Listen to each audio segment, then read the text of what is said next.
729 kHz. Enod sa Bareta, Enod sa Gabos. Ang DCGB, miyembro kan KBP, kapisanan ng mga broadcaster ng Pilipinas, ang oras niya to mga tugang alas 12:06. Ipinipresentar kan Radyo DCGB ang kabilugan kan mga baretang kinalap kan pinagsarong puwersa kan News Center asin Mega Force Patrol. DCGB Bareta alas 12. DCGB Bareta alas 12. Mga pinakahuring pangyayari sa Kabikolan, sa nasyon asin ibang parte kan kinaban. Ibabareta na ngunyan. DCGB Bareta alas 12. Ngunyan ang sa inyong tagapagbareta. Diyos maray na udto sa Indogabos, mga tugang ngunyan aldaw nin Sabado, Marso 28, 2026. Ini po ang Bareta alas 12. Kami ang sa indong mga tagapagbareta. Ako po si Gina Ritterly. Ako man po si Bert Nunez. Headline skandara kulang mga bareta sa lado lokal. PNP Bicol ipinasa irarom na sa heightened alert status katakod kan papaharning obserbasyon kan Semana Santa sa rehiyon Bicol. Ginubatan albay mapautob ning traffic rerouting sa Abril 1 asin 3 katakod kan mga aktibidades sa Semana Santa 2026. Probinsya nin Albay hakot award sa ginibong 11th National Agriculture and Fisheries Volunteers Day sa Parañaque City. APHO pinagtawan doon ang tulos sa medikal na atensyon oras na makagat nin mga hayop. Sa lado National Fuel Excise Tax, dapat nabawasan sana asin daidagos na suspenderon. PNP Chief General Jose Melencio Nartates Jr. ipinag-orden ang crackdown sa mga hoarder kang LPG. Mga ina na minimum wage earners, market vendors, pipasabay sa walang gutom program kan DSWD. PBBM bako exempted sa anti-Apple policy kan 2026 GAA Sigun sa Malacanang. Sa ibang nasyon, World Health Organization nagpatanid nin seryosong health concern dahil sa krisis sa Medyo Oriente. Sa lado ng sports, transgender women bawal na mag-entra sa mga pambabaeng sports sa Olympics. Yan po ang mga headlines ngunyan sa detalyes kan mga bareta. Ang baretang ini hatod sa Indokan. Artresin Joint Supplement. Bumabagal ang galaw dahil sa joint pain at arthritis. Mag-Artresin. Ipinasa irarom na sa heightened alert status ang mga personahes kan PNP Bicol asin gabos na units kan pulisya sa bilog na rehiyon Bicol bilang preparasyon sa Semana Santa 2026. Sigun kay PNP Bicol Regional Director Police Brigadier General Erosito Miranda, ini tangani masiguro ang kaligtasan kan publiko asin mamantinir ang katrangkiluhan sa tahaw kan pinaglalaoman na pagruso kan mga biyahero, deboto asin turista sa rehiyon. Sigun pa kay Miranda, nakatutok ang sa indang operasyon sa mas pinahigpit na preparasyon, koordinasyon sa maniba-ibang ahensya asin marikas na pagsimbag sa anuman na insidente. Kaibahan sa mga lakdang ang pagpapautob nin mas mahigpit na checkpoints asin choke point operations sa mga pangenot na entrada asin luwasan kan rehiyon. Pagpapakusog nin police visibility sa mga simbahan, terminal, merkado asin destinasyon panturismo sa irarom kan kasurog strategy. Asin pag-deploy nin crowd management and response initiative teams asin quick reaction forces para sa tulos na pagresponde sa mga emerhensya. Dagdag pa na pinakusugman ang maritime security sa pakikipagkoordinar sa Philippine Coast Guard traffic management, sa pakikipagtabangan man sa mga lokal na gobyerno asin cyber security monitoring laban sa online scams. Naglatag man nin Police Assistance Desk sa mga matatawong lugar ang PNP asin siniguro ang kahandaan sa medical response asin logistics support. Mientras tanto, nangapudan man si Miranda sa publiko na makisumaro, mantinidong magin maikmat asin sunodon ang mga pagirumdum kan autoridad, tangani magin ligtas asin matanos ang obserbasyon kan Semana Santa. Mapautob din mahiwasan na traffic rerouting as in road closures ang lokal na gobyerno kan Ginubatan Albay sa Abril 1 sagkod 3 bilang parte kan preparasyon sa Semana Santa. Sigun kay Ginubatan Mayor Ann Gemma Onghoko, inimantangani masiguro ang kaligtasan kan mga deboto asin maibitaran ang magabat na bulos nin trapiko. Basado sa ipinuluwas na abiso, mapuon ang pagsarado kang Rizal Street alas 3 ning pagkahapon hali sa Murato Street, sagkod P. Paulate Street para sa mga prosesyon pasiring sa Our Lady of the Assumption Parish Church. Pagabot ning alas 4 ning hapon, papalawigon ini hali sa Sevalo Street pasiring sa General Ola Road, asin totalmenteng isasarado ang kahalabaan kan Junction Ilawod sagkod General Ola Road bandang alas 5:30 nin pagkahapon. Katakod ka ini pinag-abisuhan ang mga motorista na magsunod sa rerouting scheme. Ang mga light vehicles hali sa Legazpi City pasiring sa Ligao City, ang maagi sa Barangay San Francisco, San Rafael, asin Tuburan. Mantang ang mga bihikulo na hali sa Jubillar pasiring sa Legazpi City, ang paramientras na maagi sa Palanog route pasiring sa Kamalig. Nangapudan man ang alkalde sa publiko na magplano kan sa indang biyahe, lauman ang posibleng delay asin makisumaro sa mga ipinagpapautob na lakdang, tanganing maging matanos asin matrangkilo ang obserbasyon kan Semana Santa sa munisipalidad ngunyan na taon. Naging top performer ang probinsya nin Albay sa ginibong 11th National Agriculture and Fisheries Volunteers Day kanakaaging aldaw sa Sequia Hotel, Parañaque City. Ang aktibidad ang pinag-organisar kan Philippine Council for Agriculture and Fisheries kung saan ang taonan na event ang pagtipon sa mga agriculture and fisheries stakeholders sa nasyon sa irarom kan temang Your Voice, Their Future. Katakod ka ini nasungkit kan gobyerno probinsyal kan Albay ang apat na mayor na pagmidbid. Nangenot ang probinsya sa Most Supportive Provincial Local Government Unit pati na sa Outstanding Provincial Agriculture and Fishery Council. Nakuaman kan probinsya ang ikaduwang pwesto para sa Outstanding Provincial Agriculture and Fishery Council Chairperson, pati na sa Outstanding Provincial Agriculture and Fishery Council Sectoral Committee for Youth in Agriculture.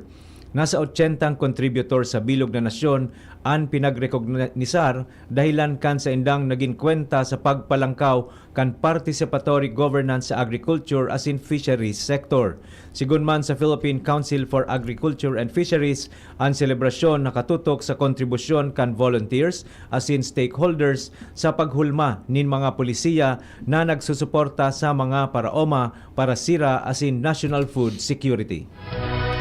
Dakulang kwenta ang tamang paglinig ng lugad, timely post-exposure prophylaxis asin pagpapabakuna kontra rabies sa mga individual na nakagat nin ayam o ikos. Inang tinawan doon ni Albay Provincial Health Office Rabies Program Coordinator Roy Daculio na sa pagsasabing kung nakagat ning hayop kay puha na maghanap tulos ning medical treatment tangani maibitaran ang rabies infection. Dagdag pa niya na ang tulos na medikal na atensyon ang nakakadagdag ning tsansa tangani maibitaran ang rabies matapos ang exposure. Pinagpapatanid man ni Daculio na oras na magpahiling ang mga sintomas asin mag-abot na sa clinical stage ang disease, supportive care na sanaan posible. Mientras sa padagos man na pinag-monitor kang opisina ang public awareness, manungod sa hilang tanganing masiguro ang bite victims, makaresibin in timely treatment asin mabawasan ang rabies-related deaths sa probinsya nin Albay. Nadiskubre kan Calabanga PNP ang 15 sagkod 20 drug spots sa barangay Sibobo, Camarines Sur matapos marumpag kan pulisya ang sarong drug den sa lugar kan nakaaging aldaw. Sigun kay Calabanga PNP Chief Police Lieutenant Colonel Rodolfo Borromeo Jr. nadiskubre ang hotspots sa maabot na parte kan lugar na pinagagamit bilang gamitan nin illegal na droga. Sinabi ni Borromeo na nag-ugat ang operasyon matapos ang implementasyon kan search warrant laban sa sarong mag-agom sa barangay Sibobo, kung saan nakumpiskar ang sobra 700,000 pesos kantidad nin pinagtutubudang shabu. Ang mag-agom pinagkonsiderar bilang mga pangenot na suppliers nin droga sa lugar, kung saan nakumpirmar kan pulisya na bako sana taga Sibobo ang nagagamit kan drug den kundi pati mga hali sa kataraid na lugar. Sa clearing operation, dagos na nirumpag ang kubo asin kinumpiskar ang gabos na drug paraphernalia sa lugar. Ayon sa pulisya, patuloy pang pigbabantayan ang nasabing lugar para dain na magamit giraray bilang drug den. Nangapudan man si Borromeo sa publiko, partikular na sa mga pamilya na maging maikmat asin aktibong giyahan ang sa indang mga aki tangani maibitaran ang paggamit nin illegal na droga. Voluntaryong isinuko kan sarong negosyante ang pinagkakarkulong 80,000 pesos kantidad ning pinagtutubo ng peking sigarilyo sa Uson PNP Masbate kang nakaaging aldaw. Sigun sa Uson PNP, personal na nagpasiring si alias Rosa sa Hepatura kan Barangay Poblasyon, asin isinuko ang 47 kahaning sigarilyo na may tatak na mighty asin sarong kahaning camel na pinagtutubo ng peke asin nagbabalgar sa mga leyes kan buwis. Mientras tanto, sa presente nasa kustudyo na kang pulisya ang mga nasabing produkto kung sa inakatala ning iniipasa sa Bureau of Internal Revenue para sa assessment asin magkakanigong disposisyon. Abangan pa ang ibang mga barata sa pagbabalikan barata alas 12. Ang ubo at hika hindi na pinatatagal. Ilabas ang ginhawa, Plemex Forte Capsule. Ang Plemex Forte Capsule ay gawa sa natural na lagundi, tumutunaw at nagpapalabas ng plema. At dahil nasa blister pack, madaling bitbitin. Easy to carry, easy to drink. Piolo Pascual po, pa-easy dahil may Plemex Forte Capsule. Basta lagundi, Plemex! Vitex Segundo L is the generic name of Plemex Forte. If symptoms persist, consult your doctor. Tanggal ang plema, tigil ang ubo. Maluwag ang paghinga sa Plemex Forte. Basta lagundi, Plemex! Ang Plemex Forte Lagundi Capsule ay mabibili sa pangunahing butika o drugstore na malapit sa inyo. May iba't ibang karamdaman ka ba gaya ng high blood pressure, diabetes, sakit sa puso, sa kidney, sa atay, may myoma, na stroke, may gallstones, cancer at marami pang iba? Ang Amazing 4 ng Miracle Health Corporation ang subukan mo. Makakatulong dahil mula ito sa epektibong Amazing Trio at mas lalo pang pinalakas dahil sa Mega 1 na mayroong 21 sangkap. Subok ng nagpapalakas ng immune system at marami na ang mga natulungan na mayroong iba't ibang karamdaman. Huwag nang patagalin pa. At magpakonsulta. Maaaring pumunta kay Doc Joey Bitito sa Barangay 18, Cabangan West, Legazpi City, kaharap lang ng Bangko Sentral ng Pilipinas. O tumawag sa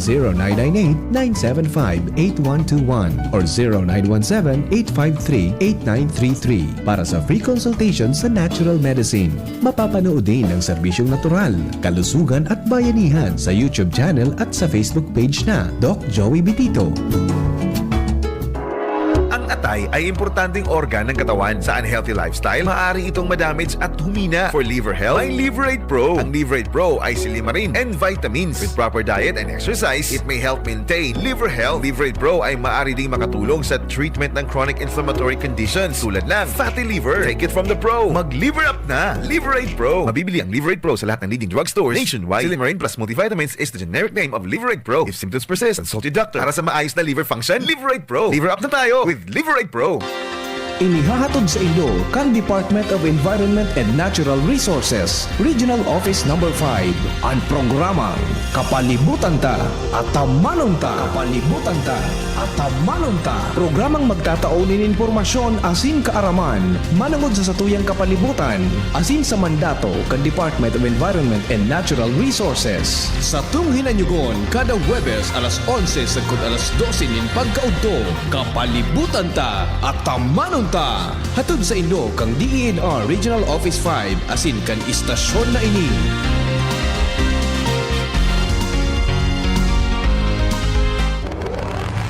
Bridgestone Legazpi is your go-to for all kinds of vehicle tires and driving needs. We take care of your tire services, wheel alignment, change oil, brake cleaning and adjustment, bearing repair, under chassis repair and check-up, battery check-up and charging. Get free maintenance with our Varta battery, backed by advanced German technology for electric, hybrid, and combustion vehicles. Visit Bridgestone Legazpi at Town Square Building, Lacandula Drive, Gogon, Legazpi City. Open from Monday to Saturday, 8 a.m. to 5 p.m. Message us at our Facebook page, Bridgestone Legazpi, or contact 0960-335-1716. Your safety comes first when driving with Bridgestone tires at the top of your mind for all your adventures. Avail our summer kick-off deal. Buy 4 tires and get 30% off on selected sizes. Promo runs from February 1 to April 30, 2026. Bakunang angat, serbisyong dapat. Sa presyong abot kaya at matapat. Lahat ng yan, nasa Rabvax. Nakagat o nakalmot ka ba? Huwag mag-alala. Rabvax Animal Bite Center ang inyong kaagapay para sa pinagkakatiwalaan, mura, ligtas at siguradong proteksyon laban sa rabies. Bukas po kami 8 a.m. to 5 p.m. mula Lunes hanggang Sabado. 8 a.m. to 12 na naman every Sunday. And on holiday, pwedeng-pwede pati walk-in. Ang aming mga branches, Rabvax Legazpi, RNR Suites Sagmin, Legazpi City, near Aleco. Rabvax Ligao in Barangay Tuburan, Ligao City. Rabvax Tabaco beside Siga Hospital. Rabvax Iriga in front of Yusan Iriga. Rabvax Irusin Sorsogon malapit sa Irusin District Hospital. And now open Rabvax Masbate along Municipal Road, Barangay Kalipay, Masbate City. Rabvax Pilar, Rabvax Castilla, Rabvax Pioduran, and Rabvax Cubao, Metro Manila. Like us on Facebook. Maging bakunado at protektado. Piliin ang alagang Rabvax. DZGB News-Minded. Balik po kita sa Bareta alas 12 para sa detalyes kan mga bareta sa lado nasyonal asin ibaba. Ipinahayag ni Senador Win Gatchalian, Chairperson kan Senate Committee on Finance, na ang tamang paagi sa ngunyan iyo ang bawasan sana ang excise tax sa petrolyo asin day inidagos na suspindiron. Ini ang paliwanag ni Gatchalian matapos na pirmahan ni Presidente Bongbong Marcos ang propwestong naghahali o nagbabawas kan excise tax sa petrolyo. Sa iyang sinabi na ang tamang paagi iyo ang i-reduce sana ini dahil duro-diretso ang pag-itaas kan presyo nin petrolyo. Mahihiling man na almost na nagdoble ang presyo kan diesel, mientras na sobra naman sa 30 días na ang presyo kan petrolyo kada bariles uminabot na sa $80.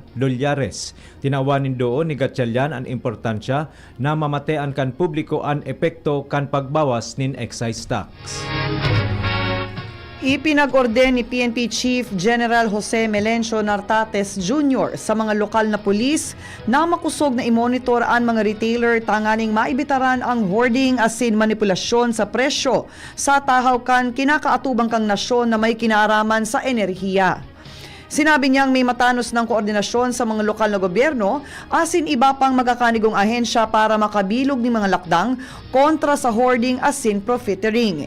Segun sa inventaryo asin aldawa na average ning paggamit kan Department of Energy or DOE, ang liquefied petroleum gas or LPG ang may pinakahababang supply sa Pilipinas kumpara sa mga produktong petrolyo arog kang gasolina asin diesel. Kung kaya makusog na pinagmomonitor kan DOE ang supply ning LPG na posibleng magdurar sa nanin sagkod 24 días. Kaibahan sa mga papagpaabot na delivery. Napag-araman man ang presyo kang LPG ngunya na bulan sa Metro Manila, iyo ang nasa pag-ultanan kang 825 pesos sagkod 1,000 kada regular na tangke segun ini sa DOE. Siring man siniguro ni Nartates sa publiko na bako ini ang oras para magpanik asin aprobitsaran ang publiko dahil pigigibok ang gobyerno ang gabos ng lakdang para makatabang. Mantang pigsisiguro kan Philippine National Police or PNP na ang gabos na consumer pirming protektado. Nangapudan si Akbayan Party List Representative Dada Kiram Ismula sa Department of Social Welfare and Development o DSWD na isabay sa walang gutom program kaini ang mga ina na minimum ang sweldo asin mga market vendors sa tahaw kan pag-itaas kan presyo nin mga barakalon. Isinumitir ni Ismula ang House Resolution 904 para tawanin doon ang importansya na matabangan ang mga nanay para mapangatamanan ang salud ninda asin kan sa indang mga aki asin tanganing makapagpadago sa pagtienda ang mga vendors. Sinabi kan Lady Solon na day pwedeng magkanya-kanya an sa tuyang nasyon mantang dain na makabakal nin supisyenteng pagkaon ang mga pamilya para sa saindang mga aki dahil sa mahal ang presyo nin pagkaon. Sigun kay Ismula, sinabi kan Department of Agriculture o DA sa pagdangog kan Senado kan Miyerkules na posibleng sumakat nin 50% ang presyo nin bagas, manok, asin urig dahil sa pag-itaas kan presyo nin mga produktong petrolyo. Base sa 2023 National Nutrition Survey, sinabi ni Ismula na saro sa kada 5 bados ang nahahampang sa pangaki nin umboy na malnourished. Lalo pa ining malala sa pag-itaas kan presyo nin mga barakalon. Sa irarom kan walang gutom 2027 program kan DSWD, tinawan ang mga benepisyaryo nin 3,000 pesos na bulanan na meal credit maitrukis nin pagkaon sa mga accredited merchants asin kadiwa ng Pangulo stalls. Daing si Seyman na opisyal maski pa si President Ferdinand Marcos Jr. ang ligtas sa probisyon kang 2026 General Appropriations Act or GAA na nagbabawal sa pagbugtak ning pandok kan politiko sa distribusyon ning tabang kan gobyerno. Sigun kay Palace Press Officer Claire Castro, tulos na ipigpatanggal ni PBBM sa Department of Social Welfare and Development or DSWD ang sa iyang tarpaulin sa sarong payout center para sa iyuda kan mga tsuper. Makusugma na pinagpapagirumdom kan mga lokal mga lokal na opisyal na dai pagibuhon ang entablado nin pampupolitika ang distribusyon nin ayuda. Ang tabang kang gobyerno para sa publiko asin bako para sa pagpapahamot nin pangaran. Apisar kay ini sinabi kan Malacañang na importante man na mapaisi sa publiko ang mga programa kan administrasyon bilang patunay na may pigigibo ang gobyerno sa tahaw kan krisis. Sagod na dainin kasuguan na gikan sa Korte Suprema padagos ang pagdangog kan House Committee on Justice sa impeachment complaint kontra kay Vice President Sara Duterte sa Abril 14. Ini ang napag-araman kay Batangas Representative Jervil Luistro sa taho kan isinumitir na petition for certiorari kan mga kaalyadong abogado ni Duterte sa Korte Suprema na nagmamaawot na papunduhon ang komite sa saindang impeachment proceedings. Sigun kay Luistro, sisimbago ninda ang petisyon na pigsumitir kan grupo ni Attorney Israelito Torion sa oras na suguon na ang mga ini kan korte na sumimbag. Alagad sakod na daipang desisyon ang Supreme Court sa petisyon ni Torion ipagpapadagos kan mga ini ang pagproseso sa impeachment complaint laban kay Duterte. Saro sa mga agenda kan committee sa April 14 hearing, iyo ang ugidon ang mga ebidensya kan mga complainants para madeterminaran kung may probable cause ang mga reklamo para isakat ini sa impeachment court. Maabot na sa 425 gasoline stations sa nasyon ang nagpundokan sa indang operasyon dahil sa kakulangan nin supply. Sigon kay Philippine National Police or PNP spokesperson Brigadier General Randolph Tuanyo, napiritan ang mga tagsadiri ning gasolinahan na magsarado dahil sa kakulangan ning supply nin krudo. Dagdag pa kaini na base ini sa ginibong monitor kan Municipal Price Coordinating Council or MPCC, naubos na ang sa indang mga stocks. Base sa indang monitoring, kadako na nagsarado sa parte kang Cordillera Administrative Region kung sa 79 gasoline stations ang nagsarado, na sinundan kang Central Luzon na may 46 as in Eastern Visayas na igwang 44. Mantang may 4 na gasolinahan sa National Capital Region or NCR ang nagsarado sa kadahilanan na end of contract, kulang nin supply asin warang supply.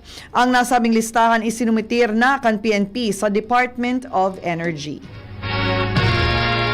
Barata sa ibang nasyon, nagluwas nin report ang World Health Organization o WHO may kinaaraman sa naglalala na sitwasyon sa Medyo Oriente asin nagkapirang parte kan Europa matapos ini napadagos ang tensyon asin labanan sa rehiyon. Sigun sa WHO, panginot na patakot sa salud ang trauma, danyos asin helang, kawaranin padagos na akses sa serbisyong medikal para sa mga nag-evakwar asin posibilidad kan paglakop nin helang sa mga evacuation shelters. Pinag-unambitan man kan WHO ang peligro gikan sa mga pag-atake sa desalination plants na nagbawas nin supply nin malinig na tubig pati na ang posibilidad nin chemical, biological, radiological o nuclear incident na may magabat na epekto sa salud. Kaibahan man sa mga patakot ang heat-related illnesses, mental health distress, asin respiratory diseases. Sa tahaw kan krisis, siniguro kan WHO na padagos ining nagre-responde sa mga kahagadan kan health authorities sa paagi kan pagtaon nin training, medical supplies, pagpapahiwas kan disease surveillance systems, asin koordinasyon sa iba pang health operations o problems. Sa bareta niya to sa lado ning sports, inanunsyo kang International Olympic Committee or IOC ang sa indang gigibuho na pagbabago. Saro digdiaan mga sports na pambabae na dapat entrahan sa nanin mga tunay na babae asin bawal ang mga transgender. Sigun kay IOC President Christy Conventry na magiging epektibo ini sa 2028 Los Angeles Olympics. Dagdag pa kaini na ang pulisiya pinanginotan kang sa indang mga medical experts. Paliwanag pa kaini na bako man patas na entrahaning sarong bako tunay na babae ang torneo para sa mga babae. Kaibahan man sa pagbabawal ang mga atleta na may differences in sex development or DSD kung saan ang hormones, genes, or reproductive organs may mga parang lalaki as in female characteristics. Eksinahan ninda ang lamang partisipante sa mga pambabaeng sports aron kan pag sa irarom sa screening sa pagikan kan pagkuaning saliva, blood or swab sample. Ang mga daay makapasar daay pwedeng mag-intra sa mga sports na daing sexual classification. Naimbento kan mga siyentipiko ang carbon fiber recycled composites, mga materyales na gibo sa ni-recycle na carbon fiber, sarong matibay asin magian na materyales na pinagagamit sa aerospace, automotive asin sports equipment. Kan kay ito dipisil ma-recycle ang carbon fiber, alagad sa presente may bagong mga teknolohiya na tangani ma-recover asin magamit sa giraray ini na maging mas sustainable. Pinagigibo ini sa paagi kan koleksyon nin mga gamit o scrap carbon fiber materials. Nagagamit nin heat o chemical methods, tangani maisiblag ang fiber sa resin. Pinagpapakaray tangani maging bagong composite material asin pinagagamit na tangani makagibo nin bagong produkto. Sa presente pinagagamit na ini sa automotive parts o lightweight cars, aerospace components, sports equipment, arugkan bikes, helmets, asin iba pa, asin construction materials. Para po sa satuyang special story, agaw atensyon ang sarong-harong sa Aculama, Peru. Dahil sa kakaibang sukol kaini na may hiwas na 63 centimeters o 24 pulgada na posibleng midbidon bilang pinakapiot na harong sa bilog na Kinakban. Dinisenyo asintag sa diri ini kan lokal na residenteng si Fabio Moreno kung saan maawot kan makulay na harong na patunayan na dai nakabase ang kadakulaan asin espasyo ang kaugmahan kundi kung paano ini papakinabangan. Apisar kang piot na sukol, kompleto ini sa pasilidad kan sarong modernong harong. Igwang banyo, kusina, dining room, pasilyo, kwarto, study area, laundry area, asin may duwa pang hagdana na nagkukonektar sa duwang eskalon kaini. Mahihilingan harong sa hampang mismo kan main square kan Aculama, asin bukas ini para sa mga turistang magwot o mawot na magbisita. Alaga dahil sa sobrang piot, imposibleng magkasya ang duwa o sobra pang persona, nin sabay sa loob kaya kaipuhan na pasaro-saro sana ang paglaog digdi. Nakapasa naman ng aplikasyon si Moreno sa Guinness World Records para sa opisyal na titulo. Ngunya na aldaw Marso 28 taon 1890, ipinangaki si Roberto Kang Leon sa Macrohon, Leyte, midbid bilang sarong alamat sa pakikipaglaban sa pananakop kan mga Hapones sa World War II. Bago pa ang gyera, namidbid si Kang Leon bilang atleta asin naging parte kan enot na delegasyon kan Pilipinas sa Olympic Games taon 1912 sagod 1913. Sa pagmitsakan World War II, nagserbi si Kang Leon bilang commanding officer kan 81st Infantry Regiment kan Yusafe, asin naglaban sa Samar asin Mindanao. Narestar siya kan mga puwersang Hapones asin ikinulong sa butuan alagad nakatakas kan Disyembre 1942 sa tabang kan sa iyang mga pag-iriba. Pagbalik sa Leyte, pinamayuhan niya ang pagbilog nin sarong makusog na gerilya na nagkonektar sa puwersa sa Leyte asin Samar. An sa iyang grupo ang pinagmidbid kan gobyerno kan Pilipinas asin Estados Unidos daylan ta dakulaan ang ambag kaini sa paglaban kay baha na ang rinibong danyos sa buhay kan mga kalaban asin pagtaltag nin Free Leyte na gobyerno taon 1943. Matapos ang gyera, itinaltag si Kang Leon bilang military governor kan Leyte taon 1944 asin naging civil governor taon 1945. Kan 1946, pinagdesignar siya bilang sekretaryo kan National Defense asin nagserbi sa good 1950. Taon 1953, nailihir siya bilang senador kung saan ipigbusol niya ang kamugtakan kan mga veterano asin seguridad kan nasyon. Pinagmidbid man siya sa paagin nin man iba-ibang medalya, arukan Distinguished Conduct Star as in Distinguished Service Star dahil sa iyang kabayanihan. Mga tugang yan na po ang kabilugan kan sa tuyang alas 12 mga bareta tinipon asin kinalap sa DCGB News Base. Sa pangaran kan mga nagsurat kan bareta na pinamamayuhan kan sa tuyang News Manager and News Director Sir Mar de la Cruz, kay ba si Miss Nicole Ann Gloriani, social media writers Miss Jenny Macho Balyaran, Miss Shara May Leron asin Mr. Jimos Barrios. Sa lado technical kay banta po si Sir June Napolis asin si Mr. Jerome Nico Martinez an sa tuyang IT. Sa ngaran man po kan bilog na tropa kan Megaforce Patrol asin sa pangaran kan mga nagaantabay sa DCGB News Facebook page, DCGB YouTube channel, DCGB Live app asin sa 729 kHz sa dial kan sa indong mga radyo, kami po ang naging sa indong mga tagapagbareta. Ako po si Gina Ritterly. Ako man po si Bert Nunez. Abangan po ang masunod na programa Iskaramusa with Miss Angel Mostasa. Always number 1. Always DCGB. Always at your service. Bareta alas 12 with Bert. And Gina. Salamat po. Happy lunchtime. God bless Sa everyone. indong nadangog, ang mga darakulang bareta, ngunyan aldaw, ang tabayan ng giraray sa aga, ang sarupang edisyon, kan DCGB.